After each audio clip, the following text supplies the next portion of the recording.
Hi everyone. SSC jail का answer की आ गई है प्रीलिम्स की, और आप सभी लोग मेंस के एग्ज़ाम के लिए तैयारी आई थिंक स्टार्ट कर दिए होंगे। और साथ ही में आरआरबी एनटीपीसी 2024 का भी नोटिफिकेशन आ चुका है, तो मेरे ख्याल से आप लोग उसके लिए भी तैयारी शुरू कर रहे होंगे। और एसएससी जेल में क्या कट ऑफ रहेगी, कितना नॉर्मलाइजेशन होगा, इस चीज़ के चक्कर में ना पड़े आप। एक बात आप जान लें, आपको एग्ज़ाम क्लियर करना है, आज नहीं तो कल, कैसे भी करना ही है। आप इस प्रोसेस में आए हो, थोड़ा वक्त लगता है, समय लगता है, बट आपको करना है। ठीक, तो मैं आप पहले अपने बारे में आपको बता देता हूँ कि मैं S S C G L 2022 में सेलेक्टेड हुआ हूँ, और R R B N T P C के थ्रू भी मेरा सिलेक्शन हुआ था। मैंने काफ़ी सारे मेंस दिए हैं, काफ़ी एग्ज़ाम्स के, और सबसे इम्पॉर्टेंट बात, मैं इंजीनियर हूँ बाय प्रोफेशन और टीचर बाय पैशन। कुछ बातें सीधे मुद्दे पे आते हैं कि मैं क्या इंटेलिजेंट इंसान था या एवरेज इंसान था। तो मैं आपको पहले बता दूं कि इंटेलिजेंट तो मैं कभी था नहीं, मैं हमेशा से एक एवरेज इंसान था। और बट अपने आप को समझता था कि हाँ यार इंटेलिजेंट हैं, सही बात है, सोचने में क्या जाता है, थोड़ा कॉन्फिडेंस भी मिल जाता है कभी कभी। वैसे भी सब आपका मजाक बनाने में और आपकी टांग खींचने में हमेशा लगे हुए हैं, तो कभी कभी वक्त निकाल के खुद की तारीफ भी कर लेना चाहिए। हाँ हाँ, समझ पा रहा हूँ, ये अच्छा है, ठीक है। तो दूसरी बात, क्या क्या सोर्स नीडेड है हमारे एग्ज़ाम के लिए, इस चीज़ पे बात करते हैं। तो पहले तो वेरियस क्रैश कोर्सेज जो भी आपके अकॉर्डिंग टू स्ट्रेंथ और वीकनेसेस हैं, उसके अकॉर्डिंग आप क्रैश कोर्स पढ़े हुए यूट्यूब पे फ्री में, उसको आप देख सकते हो। और सबसे इम्पॉर्टेंट बात कि आप पूरा क्रैश कोर्स ना भी सर्च करें, आप एक चार्ट बना लीजिए, उसमें टॉपिक्स लिख लीजिए, जो भी आपका सिलेबस है, आपका इंडेक्स है, उसका टॉपिक्स लिख लीजिए, और उस टॉपिक को एक एक करके यूट्यूब पे सर्च करिए। और जो आपका टीचर आपको जो अच्छा लगे, जिससे आपकी सिंक बने, जिससे आपकी ट्यूनिंग बने, उस टीचर से आप पढ़िए। ठीक, नहीं मतलब है कि आप कौन पढ़ रहे हो, किसी से इमोशनली अटैच होने का इस समय नहीं मतलब है। आपका काम है सिलेक्शन लेना, जिनसे अटैच होना है इमोशनली वो ऑलरेडी घर पे हैं हमारे। ठीक है, तो हमें नए लोगों से अटैच होने की ज़रूरत नहीं है। टीचर हैं, गुरु हैं, आप उनकी रिस्पेक्ट करिए, सब कुछ करिए, बट ये नहीं कि हाँ अगर वो टीचर है आप कमेंट करने में, आप किसी को गाली देने में पड़े हैं, किसी की बहुत सिर्फ तारीफ़ों में पड़े हैं, ये सब मत करिए प्लीज़। आपका काम है पढ़ना, और आप पढ़ाई करिए। और टीचर के लिए सबसे अच्छी बात यही होगा कि उनको आप जब गिफ्ट देंगे ना, वो आप सिलेक्शन के साथ गिफ्ट दीजिए। जिस टीचर से पढ़ना है आप उस टॉपिक को सर्च करो। हर टीचर को हर टॉपिक नहीं आता है, ये मैं मार्क माई वर्ड की कहते हैं, हर टीचर को हर टॉपिक नहीं आता है। कोई एक मैथ्स का टीचर, इसका मतलब ज़रूरी नहीं कि उसको मैथ्स के हर टॉपिक्स आते हों। किस टीचर को कोई और मैथ्स का टॉपिक अच्छा आता हो, किसी को और, बट हाँ एवरेज हर टीचर को अच्छा आता है। बट अगर आपको टॉपिक नहीं समझ में आ रहा है, आप टॉपिक सर्च कर सकते हो और देख सकते हो। ठीक, अब तीसरा क्वेश्चन पे आते हैं कि मैंने कैसे क्रैक किया एग्ज़ाम्स को।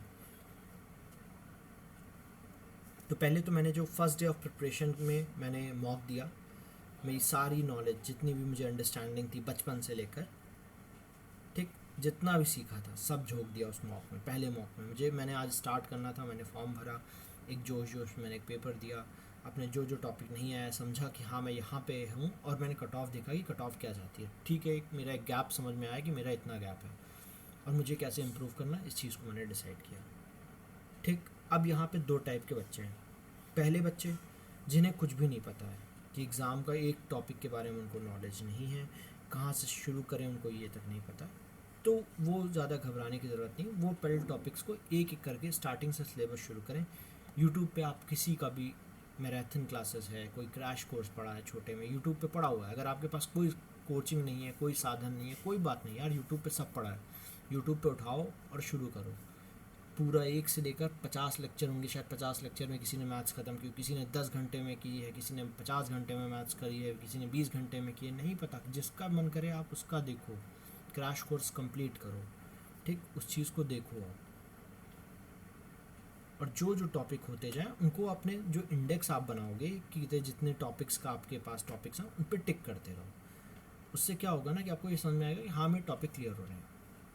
ऐसा ऐसा आप कोशिश करिए कि जितना जल्दी हो सके वीडियो को, लेक्चर्स को देखिए, समझिए, समय दीजिए यार, मेहनत बहुत करना पड़ेगा, बहुत ज़्यादा कंपटीशन है। दिल्ली में आप बताएं, दिल्ली में मैं गया था अपने दोस्तों से मिलने एक बार, हमारे एक सीनियर थे हमसे, तो तब मैं उस समय कॉलेज में हुआ करता था, तो मैं उनके रूम पे गया, तो उन्होंने बताया कि रात के 12 बजे आते थे वो पढ़ के।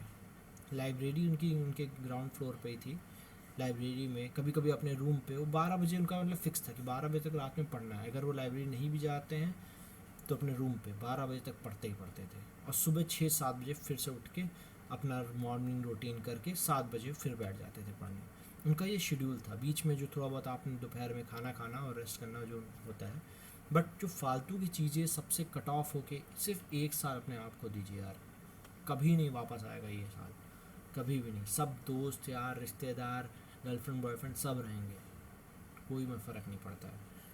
तो इस चीज़ को पे आप थोड़ा ध्यान दीजिए, टॉपिक्स को अपने प्रिपेयर कीजिए, एक एक टॉपिक को टिक करते चलिए, और जब आपका एक पोर्शन आपका 50%, 20%, 40%, 50% कंप्लीट हो जाए, जितना भी आपको लगता है कि हाँ, थोड़ा कॉन्फिडेंस आपका चेक करने के लिए, जब आपको लगे कि नहीं यार मैं पढ़ रहा हूँ, सही पढ़ रहा हूँ कि नहीं, आपका कॉन्फिडेंस लैक हो रहा है, तो उस कॉन्फिडेंस को गेन करने के लिए एक मॉक लगाइए।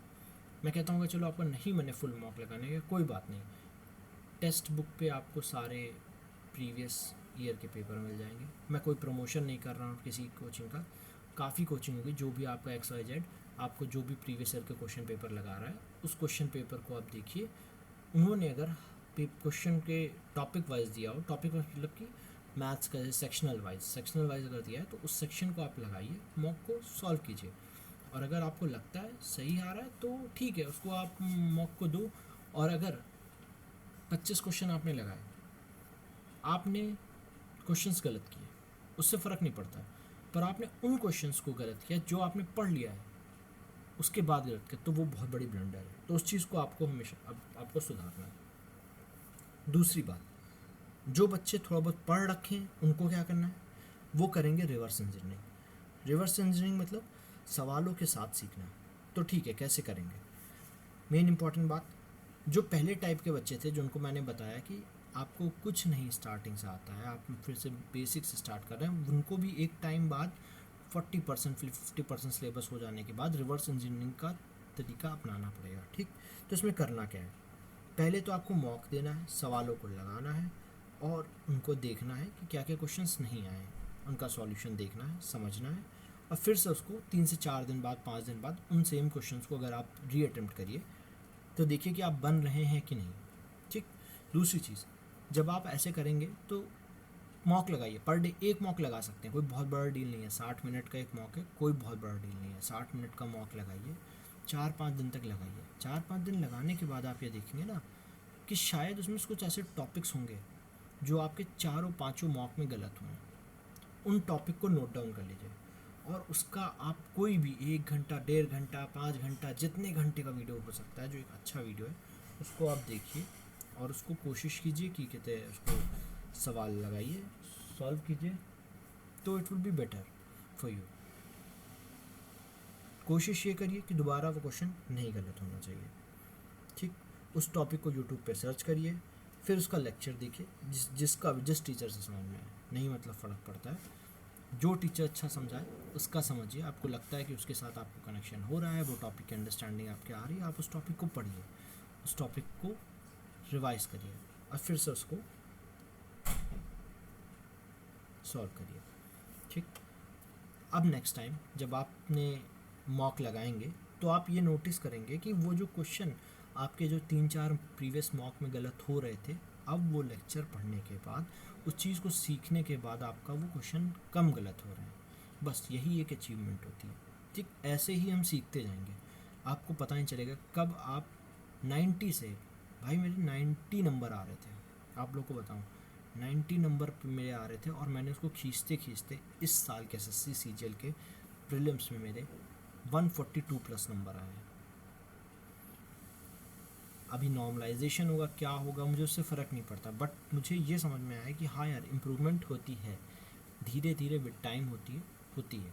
22 में सिलेक्शन हुआ मेरा, बट 24 में भी मैंने दिया और एक अच्छा स्कोर लाया, बहुत अच्छा नहीं करूँगा, पर मैं कहूँगा कि मैंने बहुत कम टाइम में पढ़ा है। मैं भी आपको टाइम वाइम और ये सब डिस्कस करना नहीं चाहता हूँ, बट हाँ, सबके पास अपनी कॉन्स्टेंट्स है, तो करिए उस चीज़ को, ठीक है। तो बाकी जब भी आप लेक्चर देखें तो किसी भी लालच और ग्रीड में मत आएँ कि आपको कोई टीचर अच्छा लगने लग गया तो नहीं यार आपने मान लीजिए ज्योमेट्री का कोई टॉपिक पहले से पढ़ रखा है, बट आपको कहते कल आप ट्रिग्नो पढ़ रहे हैं किसी और टीचर से, तो आपको लगा नहीं यार ये टीचर अच्छा पढ़ा तो लॉ से ज्योमेट्री भी पढ़ ले।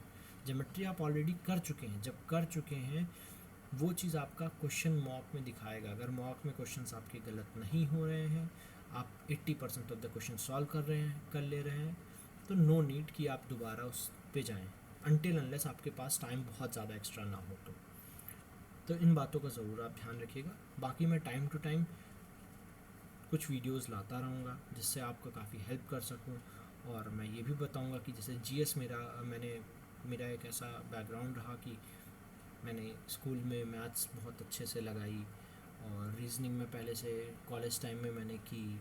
फिर विद टाइम मैंने इंग्लिश के आर्टिकल्स बुक्स बीच बीच पढ़ता रहता था, कभी कभी इंग्लिश मूवीज़ देखता रहता था, सब टाइटल्स के साथ देखता रहता था, तो इंग्लिश भी हल्का हल्का इम्प्रूव की। और जीएस के लिए भी मैंने काफ़ी पढ़ाई की है, तो जीएस के लिए मैं आपको अभी गाइड नहीं करना चाहूँगा, बट हाँ, आने वाले टाइम पे मैं छोटे छोटे वीडियोस लाऊंगा जीएस के लिए कि हाँ आपके टॉपिक क्लियर हो, अच्छे हों। तो बस इतना ही बोलेंगे, ऑल द बेस्ट, आप अच्छे से करिए। आरआरबी एनटीपीसी और एसएससी सीजीएल का जो आपका एग्ज़ाम है उस पर फोकस करिए, और आने वाले सालों में आप भी सिलेक्शन लीजिए और इस देश को बेहतर से बेहतर आप बनाइए। कोई भी डाउट होता है, कुछ भी होता है, आप कमेंट करिएगा। ख़राब कमेंट कर सकते हैं, सही कमेंट कर सकते हैं, प्लीज़ डू कमेंट। उससे ये हुआ कि मैं भी अपने आप को इम्प्रूव कर सकूँगा। तो thank you so much and all the very best. Thank you.